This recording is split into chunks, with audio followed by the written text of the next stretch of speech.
नमस्कार दोस्तों, स्वागत है आपका आज की बेहद बड़ी और जरूरी खबरों में। लेकिन खबर में आगे बढ़ने से पहले अगर आपको भी ऐसा लगता है कि मोदी सरकार गरीबों और प्रवासी मजदूरों पर ध्यान नहीं दे रही है और आप इस बात के लिए मोदी सरकार का विरोध करते हैं, तो आप भी इस वीडियो को लाइक कीजिए और इस लाल बटन को दबाकर चैनल को फ्री में सब्सक्राइब करके घंटी बजाइए और कमेंट में लिखिए जय हिंद। रुख करते हैं पहले खबर की तरफ। चांदनी चौक के लाल कुआं बाजार में उड़ी लॉकडाउन की धज्जियां, सोशल डिस्टेंसिंग भी ताक पर। जी हां दोस्तों, कोरोना लॉकडाउन के बीच भी दिल्ली के चांदनी चौक के लाल कुआं बाजार में शुक्रवार को आम जन जीवन सामान्य नजर आया। तस्वीरों को देखकर लगता है कि बाहर निकले लोगों को कोरोना वायरस संक्रमण और उसको रोकने के लिए लगाए गए लॉकडाउन का कोई असर नहीं है। बाजार में पहले की तरह लोगों की आवाजाही है और लोग बड़े आराम से घरों से बाहर निकलकर आना जाना कर रहे हैं। न्यूज एजेंसी ANI की ओर से जारी की गई चांदनी चौक के लाल कुआं बाजार की ये तस्वीर पुलिस पर भी सवाल खड़े करती है।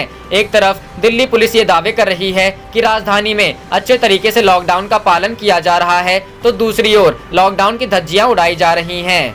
रुख करते हैं अगली खबर की तरफ। राहुल गांधी का वार, बुलेट ट्रेन प्रोजेक्ट रोकने के बजाय DA पर कैंची चलाना अमानवीय कदम। जी हां दोस्तों, कोरोना वायरस की वजह से अर्थव्यवस्था पर बड़ा असर पड़ा है। इसी मसले पर कांग्रेस नेता राहुल गांधी लगातार मोदी सरकार को घेरते आए हैं। अब शुक्रवार को राहुल गांधी ने केंद्रीय कर्मचारियों के महंगाई भत्ते की बढ़ोतरी पर लगी रोक का मसला उठाया और केंद्र सरकार को घेरा। राहुल गांधी ने इस फैसले को अमानवीय और असंवेदनशील बताया। कांग्रेस सांसद राहुल गांधी ने अपने ट्वीट में लिखा, लाखों करोड़ की बुलेट ट्रेन परियोजना और केंद्रीय विस्टा सौंदर्यीकरण परियोजना को निलंबित करने की बजाय कोरोना से जूझकर जनता की सेवा कर रहे केंद्रीय कर्मचारियों, पेंशन भोगियों और देश के जवानों का महंगाई भत्ता काटना सरकार का असंवेदनशील तथा अमानवीय निर्णय है। दरअसल केंद्र सरकार ने जिस कटौती का ऐलान किया है उससे करीब सरकारी खजाने में 1.25 लाख करोड़ रुपए की बचत होगी। कोरोना वायरस की वजह से पैदा हुए संकट के बीच सरकार इसे बड़ा कदम बता रही है। बीते मार्च महीने में मोदी सरकार ने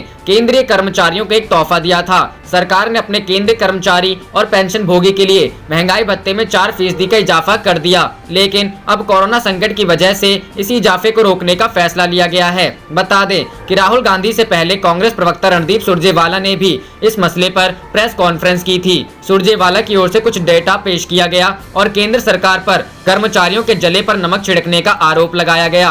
कांग्रेस पार्टी इससे पहले भी इस मसले को लेकर सरकार को घेरती आई है। कांग्रेस अध्यक्ष सोनिया गांधी, सांसद राहुल गांधी ने प्रधानमंत्री नरेंद्र मोदी को चिट्ठी लिख फिजूल खर्ची को रोकने का सुझाव दिया। साथ ही प्रधानमंत्री समेत अन्य मंत्रियों की विदेश यात्रा रोकने को कहा। रुख करते हैं अगली खबर की तरफ। नोबेल विजेता से अर्थशास्त्री अभिजीत बनर्जी बोले, लॉकडाउन में गरीबों के लिए सरकार ने नहीं उठाए पर्याप्त कदम।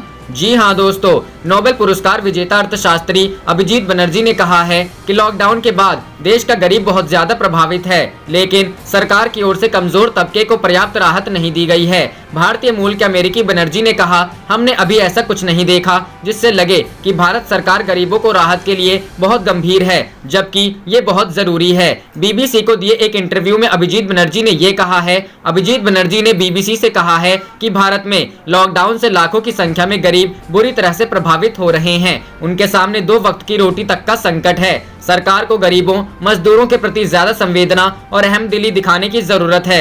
2019 में अर्थशास्त्र के क्षेत्र में नोबेल पुरस्कार पाने वाले अभिजीत बनर्जी का कहना है कि सरकार के कोरोना के प्रसार को रोकने के लिए लॉकडाउन लगाए जाने का वो समर्थन करते हैं, लेकिन गरीब का ध्यान रखा जाना बहुत जरूरी है। अभिजीत का कहना है कि लॉकडाउन से परिस्थिति का अंत नहीं हो रहा है। फिलहाल इसकी वैक्सीन बनने की उम्मीद नहीं दिख रही और जब तक इसकी वैक्सीन नहीं बन जाती है तब तक ये बीमारी तंग करती रहेगी। हम समझ लें कि ये बीमारी लंबे समय तक हमारे साथ रहने वाली है। बता दें कि देश में लॉकडाउन लगे हुए 1 महीने का समय हो गया है। इस दौरान लगातार मजदूरों, गरीब तबके के सामने परेशानी आ रही है। इस दौरान हजारों लोग तो शहरों से पैदल ही गाँव को लौटे हैं, जिनके रोजगार शहरों में खत्म हो गए हैं। रुख करते हैं अगली खबर की तरफ। PM केयर्स फंड की सरकारी ऑडिटर्स नहीं करेंगे जांच, सूत्र। जी हां दोस्तों, कोरोना वायरस संकट जैसी राष्ट्रीय आपदा की स्थिति का सामना करने के लिए गठित prime minister citizen assistance and relief in emergency situations या PM केयर्स फंड का नियंत्रक एवं महालेखा परीक्षक द्वारा अंकेक्षण नहीं करवाया जाएगा। सूत्रों ने शुक्रवार को NDTV को यह जानकारी दी। CBI कार्यालय के सूत्रों ने कहा कि चूंकि यह फंड व्यक्तियों और संगठनों के दान पर आधारित है, इसीलिए हमें इस चैरिटेबल ट्रस्ट के ऑडिट का कोई अधिकार नहीं है। 28 मार्च को कैबिनेट द्वारा गठित पीएम केयर्स ट्रस्ट के प्रधानमंत्री नरेंद्र मोदी चेयरपर्सन और वरिष्ठ कैबिनेट सदस्य ट्रस्टी हैं। सीएजी के एक वरिष्ठ अधिकारी ने कहा, जब तक ट्रस्टी हमसे ऑडिट करने के लिए नहीं कहेंगे, हम खातों का ऑडिट नहीं करेंगे। रिपोर्टों के अनुसार सरकारी सूत्रों ने कथित तौर पर कहा है कि ट्रस्टियों द्वारा नियुक्त पीएम केयर्स फंड का स्वतंत्र लेखा परीक्षकों द्वारा ऑडिट किया जाएगा। गौरतलब है कि कोरोना वायरस के प्रकोप के बाद से प्रधानमंत्री, कॉरपोरेट्स और प्रतिष्ठित सार्वजनिक हस्तियों की ओर से आर्थिक योगदान करने की कई अपील की गई है। हाल ही में कैबिनेट सचिव ने सचिवों से आग्रह किया था कि वे अपने सभी अधिकारियों, सार्वजनिक क्षेत्र के उपक्रमों और अन्य लोगों से पीएम केयर्स फंड में योगदान करने के लिए कहे। हालांकि ऐसे समय जब प्रधानमंत्री का राष्ट्रीय राहत कोष पहले से मौजूद है, विपक्ष में इस फंड की जरूरत पर सवाल उठाए हैं। कई मुख्यमंत्रियों ने भी अपने राज्य राहत कोष से अधिक पीएम केयर्स फंड को तरजीह दिए जाने पर सवाल खड़ा किया था। सूत्रों के अनुसार पीएमएनआरएफ का कैग द्वारा ऑडिट नहीं किया जाता है, लेकिन इसने सरकार के ऑडिटर को यह सवाल पूछने से नहीं रोका था कि 2013 के उत्तराखंड में आई बाढ़ के बाद राहत के लिए धन का उपयोग कैसे किया गया था।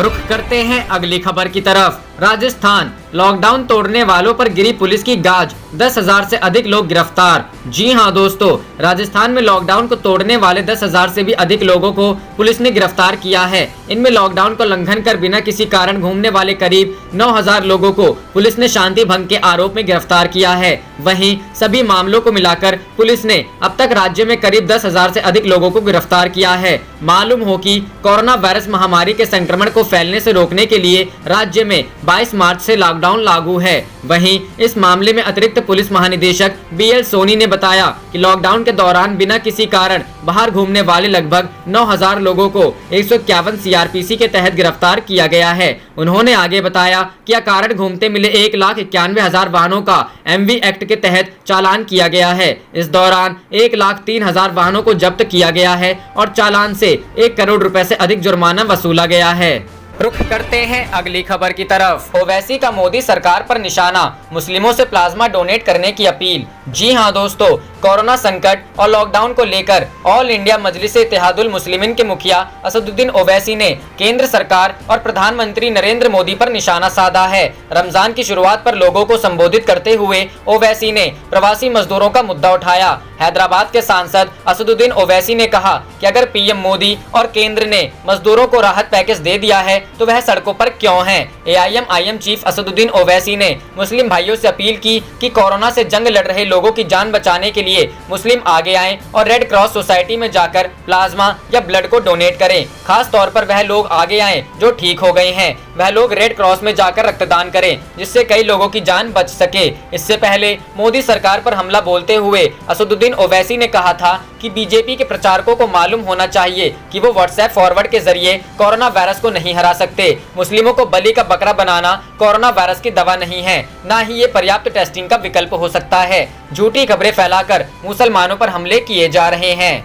रुख करते हैं अगली खबर की तरफ। और आगे नहीं बढ़ा सकते लॉकडाउन, पीएम संग मीटिंग से पहले एकजुट हुए कांग्रेसी मुख्यमंत्री, डिटेल एग्जिट पॉलिसी बनाए केंद्र। जी हां दोस्तों, प्रधानमंत्री नरेंद्र मोदी से मुख्यमंत्रियों की मुलाकात से पहले कांग्रेस ने गुरुवार यानी 23 अप्रैल 2020 को कहा कि मौजूदा स्वरूप का लॉकडाउन अस्थिर है और इसे आगे नहीं बढ़ाया जा सकता है। मुख्य विपक्षी दल ने अर्थव्यवस्था को पुनर्जीवित करने के लिए सरकार पर कोई ठोस कदम नहीं उठाने का भी आरोप लगाया। मीटिंग में केंद्र सरकार से कहा गया कि 3 मई को खत्म हो रहे लॉकडाउन के आखिरी 10 दिनों में डिटेल एग्जिट पॉलिसी बनाए। कांग्रेस कार्य समिति की बैठक में तैयार की गई पार्टी के रुख को सोमवार को पीएम के साथ बातचीत के दौरान उसके मुख्यमंत्रियों के द्वारा व्यक्त किए जाने की उम्मीद है। बैठक के दौरान कांग्रेस सरकार से यह भी आग्रह किया गया कि राज्यों को अपनी योजनाओं को खुद बनाने की अनुमति दी जाए। राहुल गांधी सहित कई नेताओं ने CWC में इस बात पर जोर दिया कि केंद्र को गैर नॉन हॉटस्पॉट जोन में आर्थिक गतिविधियों को फिर से शुरू करने की अनुमति देनी चाहिए।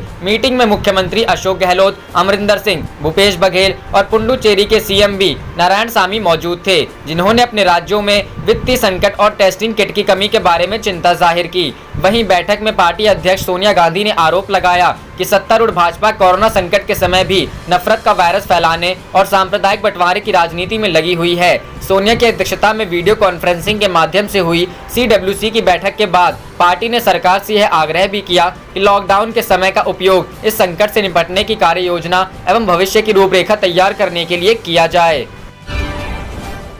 आप देख रहे थे आपका अपना चैनल जय हिंद जय भारत।